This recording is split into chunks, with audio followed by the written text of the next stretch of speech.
Hey everyone, Mr. McGinnis, one last time. This will be the last time with you this year. Hopefully you've enjoyed my brief and short and uninteresting contributions to your video library. This is Acroasis XLVIII. I showed you the last one I did for you was the final verb form you needed to know. Right? I taught you the future perfect passive. Hopefully you're good on that. Now, the fifth and final declension. Like the Geico commercial. So, as we look at the fifth and final declension, this is going to be a super easy thing for you to deal with, right? The very first thing I'll say, and I'll try to keep this video short. I know that I talk a lot and I talk pretty fast. The first thing we want to talk about, just make sure we know the basics, right? Basic number one, nouns belong to declensions. Declensions are groups of nouns which share common endings, right? You know a bunch of them. You know the first, the second, the third, the fourth. To decline a noun, find the stem and add the endings, right? You always start by finding the stem and you add whatever the declension endings are to that. The stem is not from the nominative, right? And hopefully, again, at this point in the year, you're comfortable that the stem is the genitive minus the genitive ending. Depending on the declension number, you take off a different ending, right? In the first declension, the genitive always ends in AE. Drop that, you have a stem. Second declension, it always ends in I. Drop that, stem. Third declension, you drop the IS. And in the fourth declension, you drop the US. Okay, so the basic rule stays the same across declensions, even though the actual ending changed, right? That stuff doesn't matter. On top of that, in most declensions, the third excluded, but in most declensions, you have a dominant gender, right? Nouns always have gender. So in the first declension, almost everything is feminine. In the second declension, it's all masculine and neuter. In the third declension, it's a grab bag. It's all over the place. And in the fourth declension, it's almost all masculine. So that leads us to the fifth, right? The last one, the new guy, the fifth declension. Sounds like a weird 70s rock band or something, the fifth declension. First, almost all nouns of the fifth are feminine, right? The only one that you're going to deal with on a common basis in Latin translation is dies, right? The word that means day. That's a fifth declension masculine. Pretty much everything else is going to be feminine. The genitive ending of the fifth declension, which again is important for reasons we just discussed, right? Finding the stem.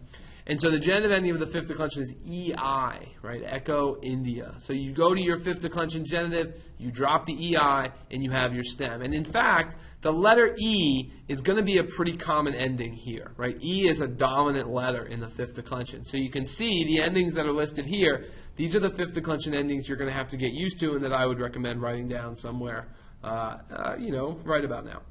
So the nominative singular is always ES, and the genitive singular is EI, right? So dies, diei would be your noun for day.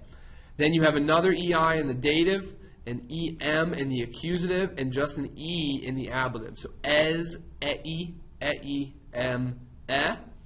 And then in the plural, you have ES, looks like the third declension, also looks like the nominative singular, which is not fun at all for anyone. The genitive plural, ERUM. Dative plural, instead of ebus, like you're used to, it's ebus with an E. As again in the accusative, because shoot, we've already used it twice, right? It was in the nominative singular, it was in the nominative plural, you might as well put it on there again. It's the accusative plural as well.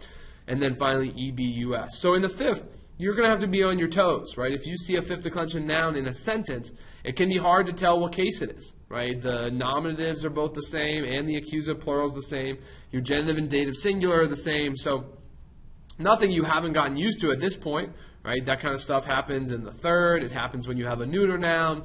It happens in the first declension that the genitive and dative are the same, and the genitive and dative are the same as the nominative plural. So, you guys are old pros, right? I'm sure you'll be able to handle this just fine. But those are your fifth declension endings. And in terms of teaching it, that's it. Right? Now it's just up to you to get used to them. So your job is to see what you have on screen here. I want you to pause it. And I want you to go into your notebook and try to decline these three nouns, right? Dies, diei, facies, faciei, and spes, spei. And spes, spei doesn't mean hop. That's a typo. It means hope. Throw an extra E on the end there and you're good. So I'm going to give you a minute. I want you to pause, come back to me, and we'll compare endings. Cool. So you should be good.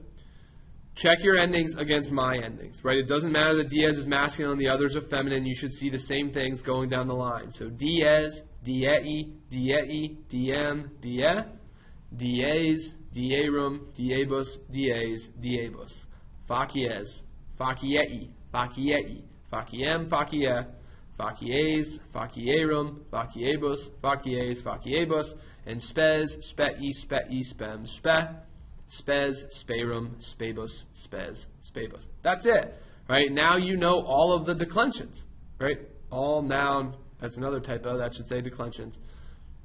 All noun declensions completed, right? You're good. So again, just like last time, go home, tell your friends, tell your parents, everybody will give you a big hug, high fives all around, right? You know all 5 declensions of a Latin noun. Kudos. Fill out the Google form and you're in good shape until next year. See you then.